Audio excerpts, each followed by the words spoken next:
All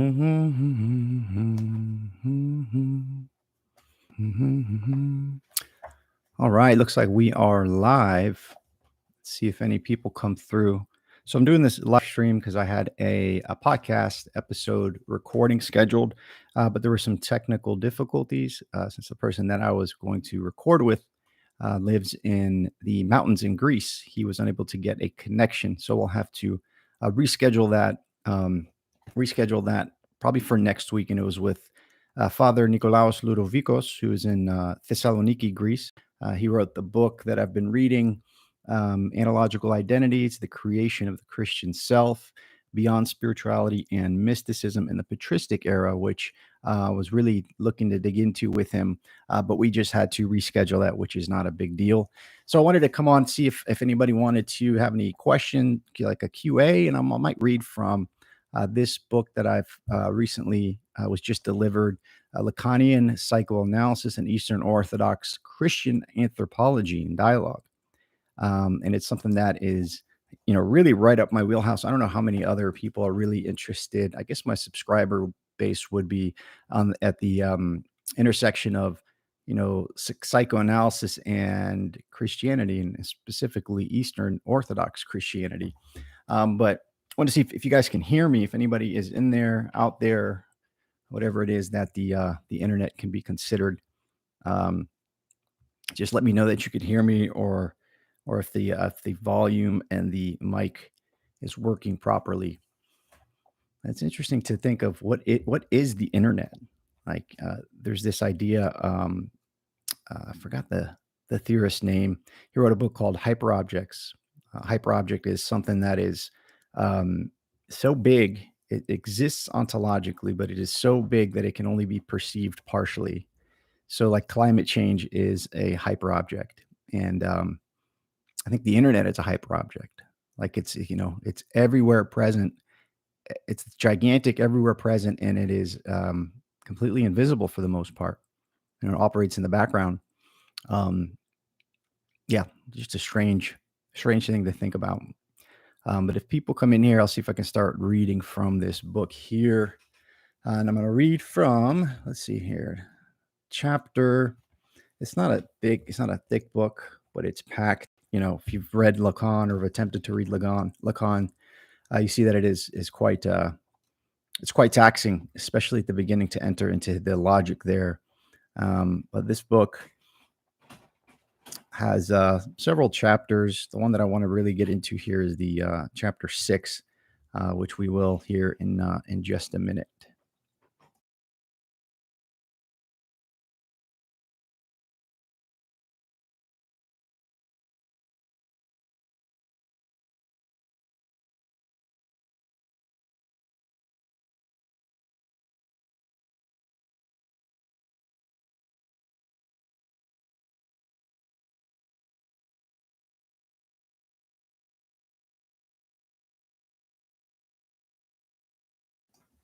All right. So if anybody can hear me, just let me know. I don't know if the mic is working. Looks like it is on my end, and we'll get started here in just a minute as people kind of come through.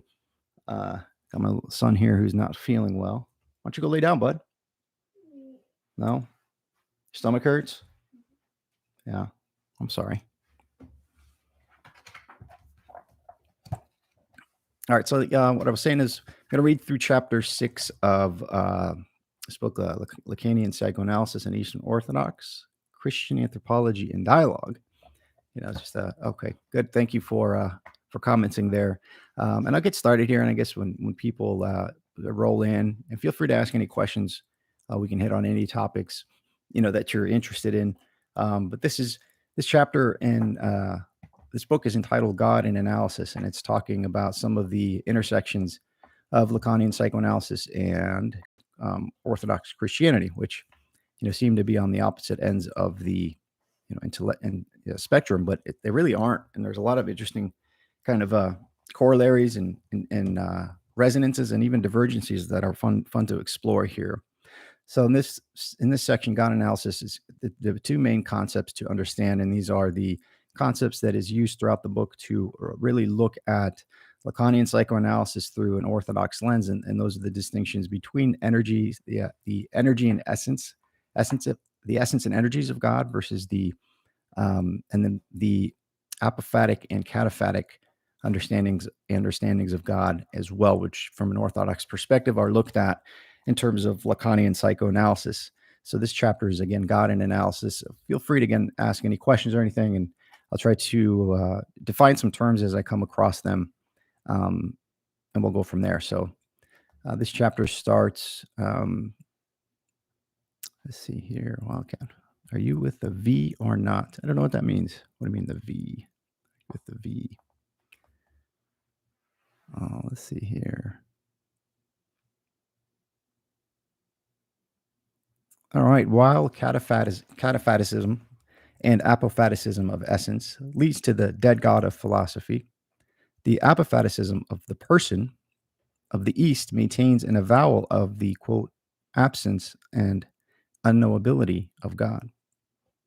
This avowal rests firmly on the grounds of the essence energy's distinction in Orthodox theology, which insists on both God's absolute unknowability and unapproachability in essence, and his revelation and relational engagement in his energies.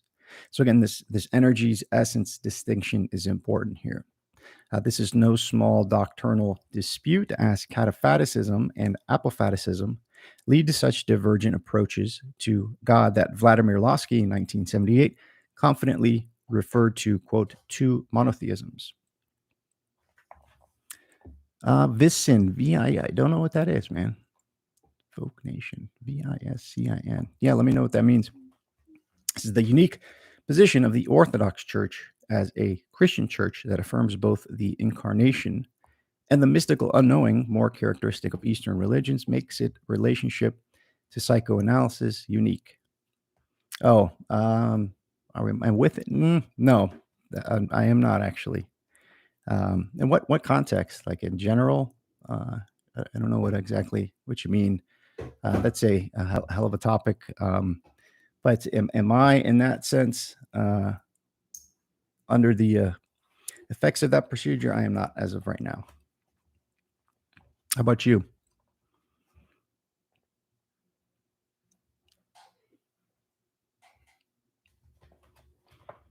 All right, so we're talking about the position of the Orthodox Church in relations to Lacanian psychoanalysis. He says, although some of Lacan's comments about God hold steady due to commonalities between Eastern and Western Christian traditions, such as the Incarnation or biblical canon, his general approach to God, particularly in his imaginary and symbolic appearances, does not resonate with the conception of God in the apophatic East.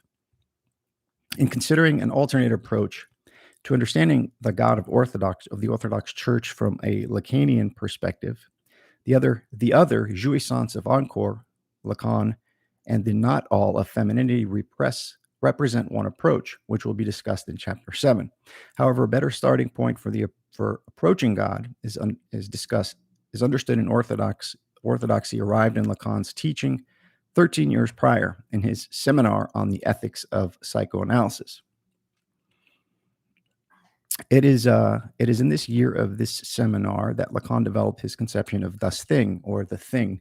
That's a fascinating concept to explore, the thing, and what that means, and how he's how that structures the human psyche. Yes, I see Goat Nation. Yeah, I do think the V is evil. Yeah. Tell me more what you mean about that. Thank you, Morphin Dog. Appreciate that.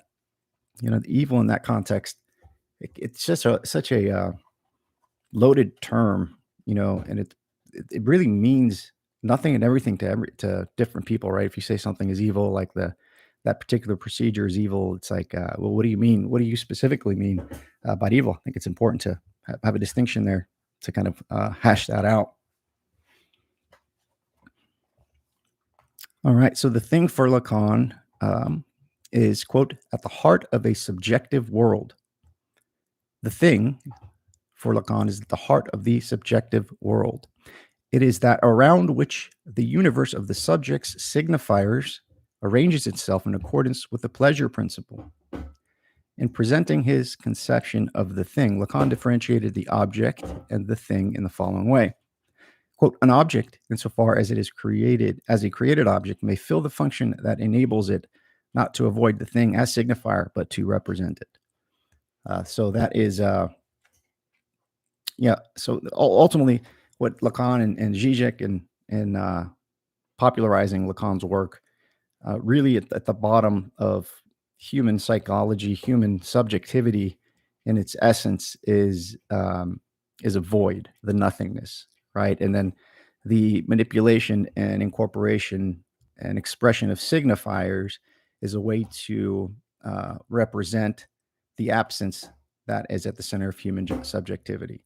And humans use desire or invest their desire in different objects that appear in the world, and these objects that appear in the world take on a sense of reality for them until they are ultimately found to be wanting. When one desire is satiated, make that whether that's money or drugs or whatever it may be, in that satisfaction is the appearance of the void, right? That's the concept of jouissance that Lacan puts forth, is that there's this absence at the center of being that we live in, and we are alienated from the absence of the thing that was lost. It's hard to kind of wrap your head around it unless you kind of you've had some experience in terms of psychoanalysis. Let's see here. We are in the last days. Yeah, probably. I mean, the term, last days, I would think of that. And that was a question here, where it says, or a statement, we are in the last days. What does that mean exactly, right? Like every life has its end time. Every individual life has its end time, right? Each epoch, every epoch of, history or civilization has its end time, right? Every day has its end time. So the term apocalypse or the end of days is, I think, both an actual historical phenomenon that will occur kind of in its most broadest sense, but it's also fractally existent in different realities throughout history and throughout life. So it's an interesting concept to tackle of what does the apocalypse mean, and how can we understand that every civilization has had, every generation has had events that occur where it looks like it is the end times, and a lot of times it is. Different worldviews and perspectives and metaphysical structures come into being. They exist for a while. They start declining, and then they cease to exist. And those that are around when we're at the kind of the declining stages of a civilization, I think it's valid to say that those are the end times. And then what is being revealed in the apocalypse, the term apocalypse, apocalypsis, means the unveiling, right? So the things that were hidden are now being revealed, and in their revelation, the substructure of the metaphysical reality that was in place crumbles, right? Because the thing that holds up reality, right, is the thing is recedes into the background and operates through reality.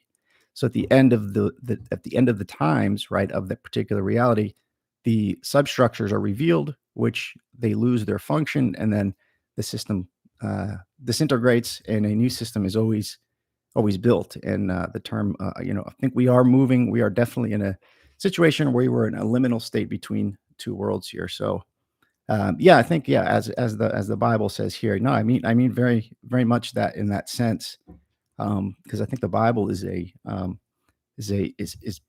showing you how reality lays itself out, how reality, material and spiritual realities manifest themselves into the world, and through people and through humans, and through the person of Jesus Christ ultimately. Yeah. So yeah, and when getting into the jab there, it's I think everybody feels how strange it is, the way that it's kind of leveraged on the population globally, and they use kind of the same kind of language.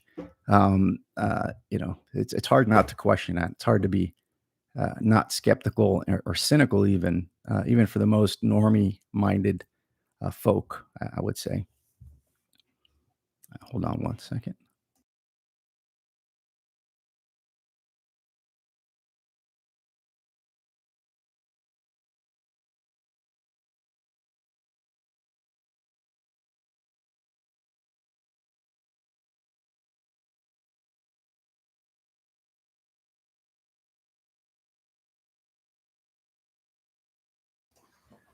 Sorry, I got my son's not feeling well here. He was supposed to go out with his mother when I had this interview lined up, but I had to cancel the interview, and he had to come back because he's not feeling well. So we're just hanging out here, and I wanted to come on. If you guys, let's do a QA. Let's talk about whatever you guys want instead of kind of doing the reading here.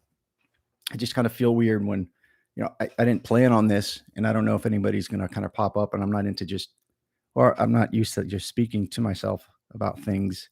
It's much more, it's much more conducive to have a conversation with someone. Go figure, right?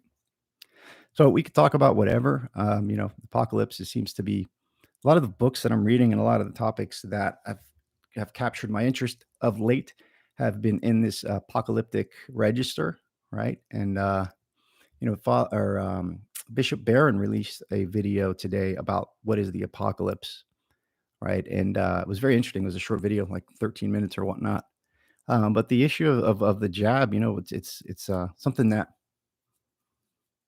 I think it's in, it exists in different registers, and I think there are ultimately spiritual considerations to be made with this iteration of these inoculations, right? Because you hear the retort a lot of time about, you didn't have any problem with getting, giving your kids even measles and rubella and HPV and Hep B and all these, jabs that you get early on. There's no problem with that. So why would you see an issue here? Just go ahead and take your jab and then things will get back to normal. But I think even those that really say that think that they really don't believe it. At least they know deep down inside that, we've been told so many times, whether it's 15 days to slow the spread or, get your initial set of jabs and you can do away with the mask and you can kind of reopen society.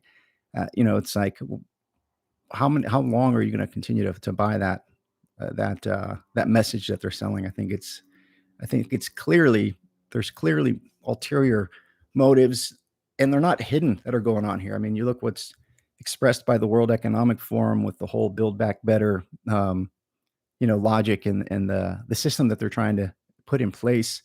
That is this kind of new, private public uh, agreement that is literally the function and the structure of the New World Order. This thing that's always been talked about, that's been hidden, that's been the purview of conspiracy theorists, is now just talked about openly. That we need a new world order, we need a biotechno security state, and we need to transcend national borders, and we need to use and leverage our technologies to make our lives easier. And the actual language used is, you will own nothing and you will love it.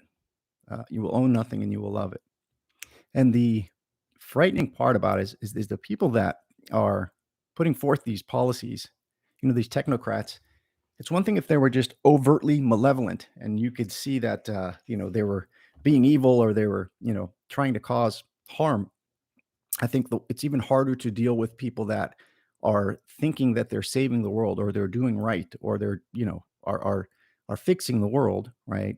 And they're completely captured ideologically, because most of these, if not all of these kind of technocrats are completely atheist, right? There's no transcendent, there's no higher being, there's no higher power, there's no God, right? So it's the hubris. We see this as we were talking about earlier, how the Bible is a manual, not just, but in some sense, a manual for how reality lays itself out and how to comport oneself with reality.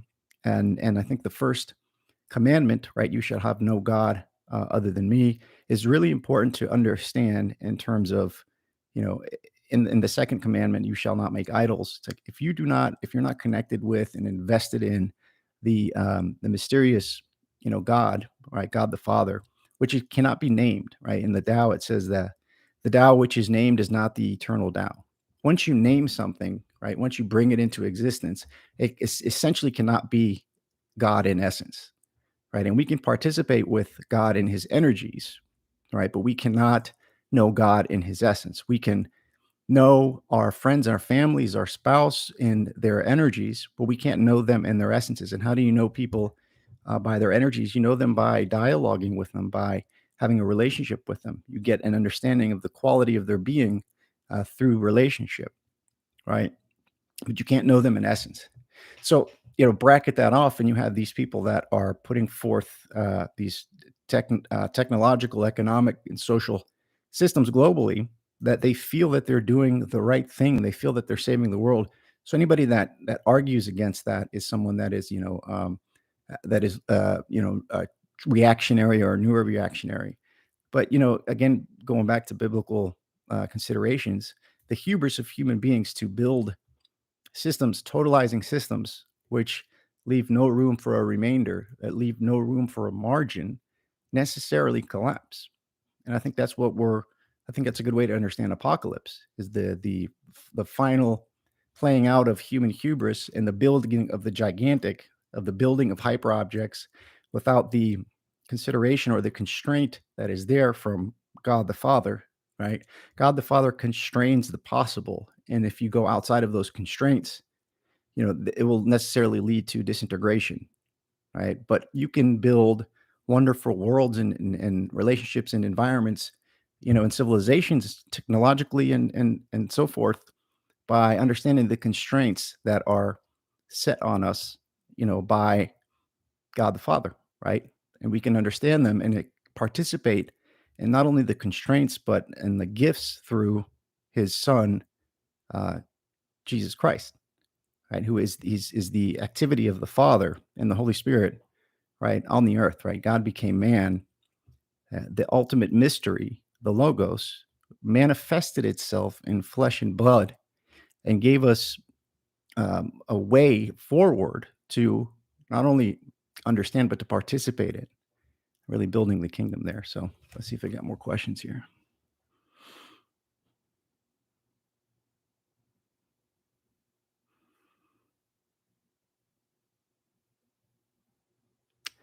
See, we are at the end.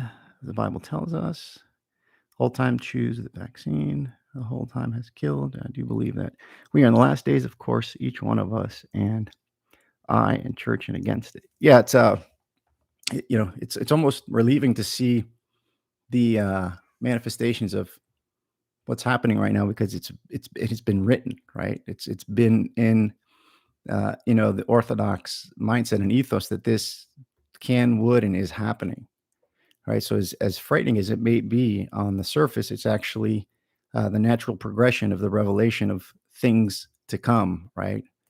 The kingdom of heaven is always already present here. It's just not perceivable by most people. And the people that are most blind to the kingdom are those that are structuring this great reset in this year zero, in this build back better ethos that is upon us now, right? And there's no way that will work out in a way that is being considered, and it's being couched in terms of wealth redistribution. And even in the World Economic Forum, they talk about how the inequality discrepancy and inequality and the wealth gap is one of the driving issues. Yet all the policies that have been put in place the last couple of years, especially with the uh, with the coronavirus and the mandates, right, has excised wealth from people, from human beings, and it's sucked it up into kind of these transnational biosecurity entities that have no faith or no loyalty to any nation or to any people, right? And they keep getting richer, and these new entities that are forming, right, are kind of trans-capitalist, and they are sort of their platforms, right? Something like Amazon, something like Facebook, right? These are trans-governmental, transnational entities that have no loyalty to people, right? They have loyalty to their shareholders, and the way that they're fueled and the way that they are funded ultimately comes from this new trans-capitalist instantiation of central banking, printing money and infusing it into large corporations, and not even corporations, these large platforms, right? Which ultimately you're seeing a strange dichotomy when unemployment goes down and when different supply chain issues come up. There's a stark increase in the stock market. It's like that's illogical in an old market capitalist program. So we've entered something new. We've entered something that is emerging, and it is very totalizing, controlling, censoring, everywhere present. And there's still a lot of people that are in denial that something like this is happening, and we need to get through these stages of grief of the death and destruction of our own world, right? It takes some time to get through from denial to ultimately acceptance, but we cannot start kind of moving forward until we reach acceptance. Um, and those that don't have a real investment in Christ and ultimately the Creator of heaven and earth, it's going to be really tough and it's going to be really difficult times ahead. But those that are really, really rooted in in the Christian Orthodox Christian ethos and are going to be able to navigate through this, and they're going to be, I think, responsible for building parallel structures, right? Intuiting the kingdom, which is already at hand, and building parallel structures outside of this totalizing, anti-Christian force that is upon us already now. It's not even coming. It's here. We are in the grips of it. We are in the midst of it. And things like this don't manifest themselves apparently until they've already been pretty much completed. So being in the midst of this transition with all the chaos that manifests, it's hard to perceive what's actually happening, because it's almost so obvious that it can't be perceived. It's like we're in the water, as fish, we're in the water, but we can't perceive the water. We're just swimming around. The old world is gone. It's not coming back. The new world is here, and it seems to be anti-human, anti-dignity of humanity, right? But it uses the guise and the language of being humanist and being for the downtrodden and for the victims and for those that are oppressed, right? Which sounds good, which sounds on paper, you want to help people that are oppressed, you want to help people that are suffering, so it's a sort of weaponized compassion that is being used against human beings. And in local communities, someone that doesn't buy into this system is thought of as oh my god, they don't like immigrants, they don't like poor people, whatever it may be, when the exact inverse is the case. That I think this ideology of the Antichrist has come upon us, and it's overwhelming for many. And I think a lot of us retreat back into things that we've known, no matter how absurd they are, or we believe messages that are obviously false and pure propaganda. But we will latch on to those, for dear life, to hold on to some sensibility of certainty, when the actual reality of things is things are uncertain. You can't be in a safe space all the time. There's no such thing. And the more obsessed you are about being safe, the more fearful you will be about losing everything. It's really ironic, in terms of how that works. Let's see here. We get some questions. You guys have any questions? Feel free to shoot. All right, Goat Nation. Churches, most people are not willing to accept that. And families, people are against each other. Yep, that's right. It's never been like this. You can't buy, you can't tell, you work, you can't eat, you can't have your bank account. You can travel, you can't buy, you can't work. Yep. It's all over the world now. It's not imagination. No, it's not. I mean, it's not accepted by people that that's happening when it's happening and manifesting right in front of their eyes. I mean, look at the videos that are coming out and the realities in Canada, right? And in Austria and Australia. In Austria, they just, I don't know if they've put it in place. I think today was the deadline. They're building camps for the unvaccinated. They're building camps for the unvaccinated. They've created a new category of the unvaccinated. That is not a real ontological category. That is nonsense, right? If I don't take, if I don't take opiates, am I,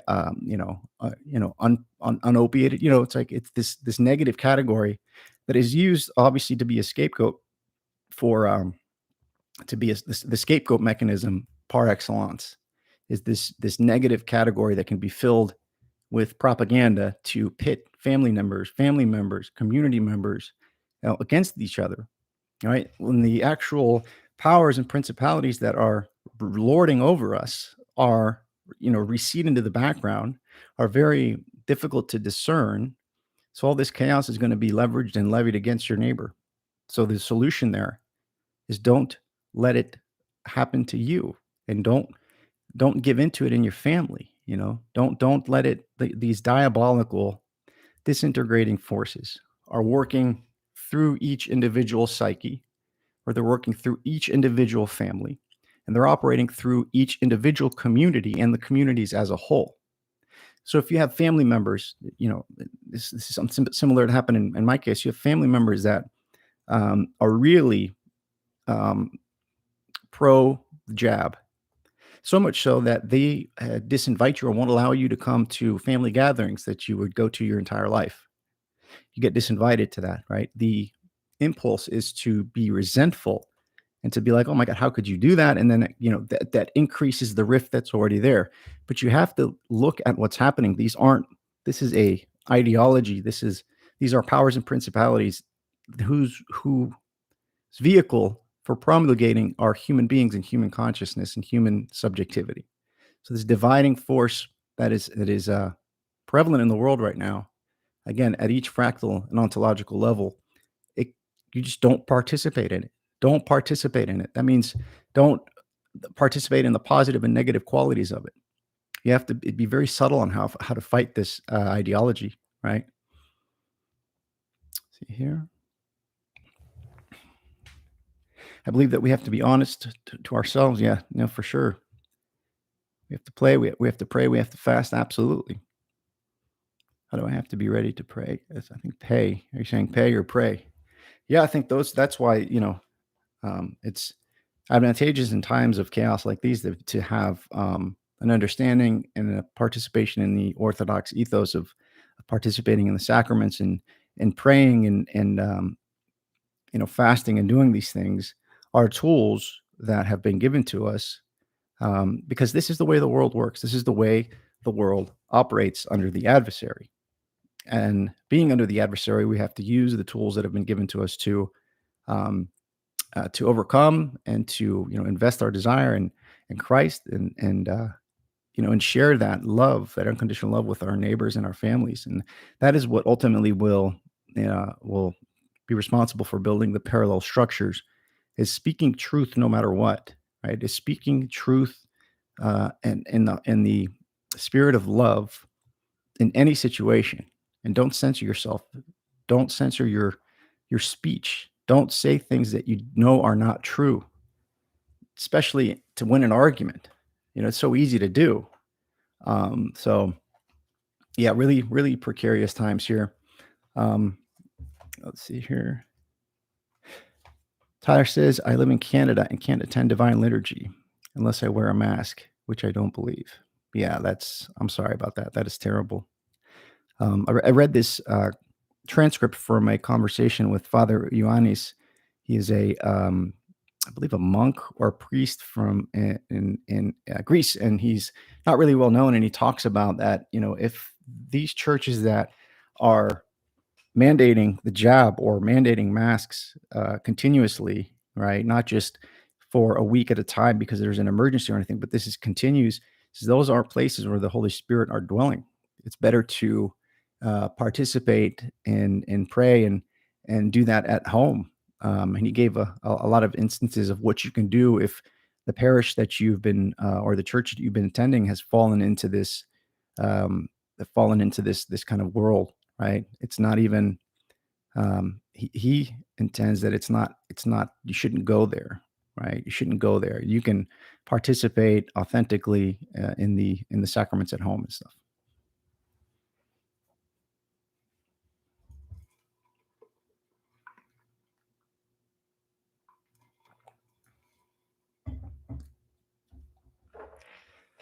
It's absurd that they don't recognize previous infection of coronavirus as a as conferring immunity, regardless of the infection status. Now, you have to have the jab to travel, to fly by train, by plane, to cross borders, um, and it's insane. I know very well-meaning good people that argue with me that the immunity from the jab is better than natural immunity. Since when is that ever a thing? Like, since when is the simulation more real than the reality? That's what people are arguing. The world is completely flipped, right? It's completely inverted, And it's not bad people that are thinking this way. It's good, well-meaning people that have been, again, just captured ideologically and have become ideologically possessed with this spirit of disintegration. All right, Mark. Hey, Mark says, hi from Ireland. Masks are mandated in Irish churches. Church is like a crime scene with the tape signs. Yeah, that saddens my heart. The face is extremely important, right? The face communicates the Holy Spirit in a sense, right? It's the most saturated, space of information that communicates feeling, emotion, love, need, compassion, anger, whatever it may be, is expressed in the face. And when you're covering it, it's one thing to cover the face for a short period of time when you have a virus that we do not know anything about and we don't know the death rate or whatnot to protect people. It makes sense, but when that obviously that has run out years ago. Now it's become uh, this absurdity, and for that to continue in the church really shows us the signs of the times that we are living in and under right now. But again, don't despair. I mean, it's been written. We know what's happening right now. We know the logic that is at play, and we know what we need to do, right, to make it through these times, right? And things will be very, very good for people in a sense that can understand that, right? So yeah, I'm sorry that you're going through that there, man. I see the church leaders now is not present God. Yeah, it's quite a thing. It's revealing again, right? The apocalypse. Things are being revealed that maybe those that I don't want to be critical, that are in the priesthood and the clergy, maybe they're not believers. I don't know. I'm not saying that's the case or any particular. Maybe they're just going through the motions. Maybe they believe in an idea of God, or maybe they believe in a concept of God, but they don't really invest their entire being right through Christ and in God. If they did, then it would be totally different. I think there's still a lot of there's still spiritual fathers out there that are um, harbingers of the Holy Spirit, but I think they're few and far between compared to previous times. Um, so yeah, really precarious. The Catholic and Orthodox get together. Yeah, the whole ecumenical movement is so fraught. It's hard to speak of what that might actually look like, presently or in the future, of what an actual ecumenical movement that is not fraught with you know, the political situation that we find ourselves in. Um, yeah. How come? Well, it depends what you mean. Like in terms of um, reuniting the Catholic and Orthodox faiths, right? Who does the reuniting? Is that done from the political and the power structure, from a top-down approach? Uh, you know, I don't know that's possible, right? I think it's going to be more. I don't know actually what that might look like, but I think we have to stop looking at things that divide us, right? And look at the one being that unites us, right? That's Christ. Christ is the force, is among other things, right? Is that which appropriately mediates unity and multiplicity, wherein the difference inherent in the multiplicity is preserved in the unity. Right? A lot of the Eastern, Oriental mystical traditions have this idea of moksha, or this idea of enlightenment, where the individual self is merged with the all, with the absolute, right? And the identity dissolves into the absolute, right? That's where this oceanic term comes from, where you're kind of the drop that is absorbed back into the ocean. But in Orthodox Christianity, you do um, get access to the kingdom. You do get access through Christ, and the particular identity is preserved. And that in that particular identity is the human dignity, right? To being human, and that is preserved. As you become closer to God, your individual identity, your unique identity, is preserved and cultivated, refined, right, and deified, right? And that's kind of what theosis is, right? In a sense, is preserving and glorifying the subject in the name of Christ. You know, see, we are creating a new religion. Yeah, well, I think that the new religion. I don't like the term woke. I think that we need to come up with better terms to describe what's happening now. But it's clear now that religion doesn't go away. There's no such thing as not having a religion. There's no such thing as not worshiping. Worship is inherent to the structure of reality. Religion is inherent to the structure of reality. And unless you invest your desire and your understanding and your human will appropriately, and there are tools and there are methods and there are commandments and there are representations of this in the world of how to do it. You're always going to be captured in an ideological manner, where you'll be investing your desire in things that are necessarily fallen.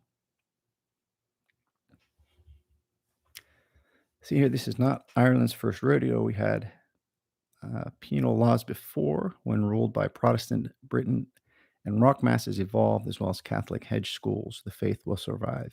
Yeah, I agree 100%. The faith will survive, and I think, some things change, things never stay the same, right? This force, this diabolical force has been present in throughout history, obviously, but it's manifested itself in a really pernicious and new way, right? Because these are global considerations, and this new religion is not some particular nation or pocket of people, right? This new religion is a global religion that is not aware that it's a religion, and it's using the husks of Christianity. It's using the degraded husks of Christianity since the Enlightenment, and it's investing in those husks the vitality of this new religion.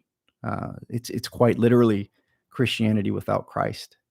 It's quite literally the um, without redemption, without forgiveness, without asceticism, without the grace of God, right? So that is the religion of the Antichrist.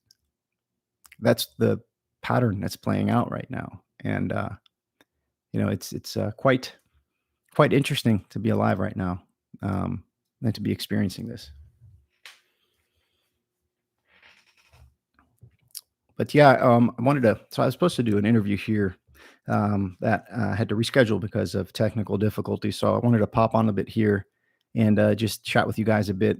I enjoyed it, and I'll probably do these a little bit more. Maybe I'll have them posted so people will know about them, so we can just we'll just pop on here. Didn't know if anybody would even be around, but yeah, I'll leave you guys there. Thanks for chiming in and chatting with me for a bit. We'll do this again sometime here real soon. So comments are always appreciated.